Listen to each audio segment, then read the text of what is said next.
Siapa dekat sini yang beli rumah dalam 10 tahun lepas? Korang tahu tak, korang mungkin tengah bayar faedah beratus ringgit setiap bulan dekat bank tanpa korang sedar. Ceritanya macam ni, kalau korang ambil pembiayaan rumah dalam 10 tahun lepas, kadar faedah korang masa tu mungkin lock agak tinggi, dalam sekitar 4.6%.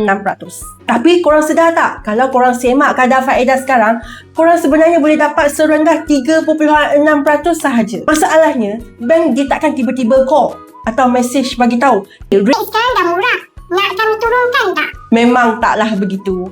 Mereka akan biarkan je korang terus bayar rate mahal 4.6% tu.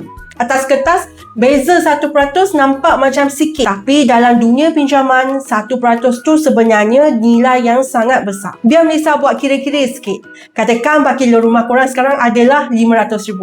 Kalau korang biar je dan tak buat apa-apa, korang sebenarnya tengah mendema duit tu dekat bank. Sampai habis tempoh pinjaman, berpuluh ribu ringgit, duit korang lebu macam tu je bagi interest dekat bank. Padahal duit tu sebenarnya korang boleh buat bayar asuran kereta, simpanan anak ataupun pergi bercuti. Cara nak solve benda ni mudah sangat.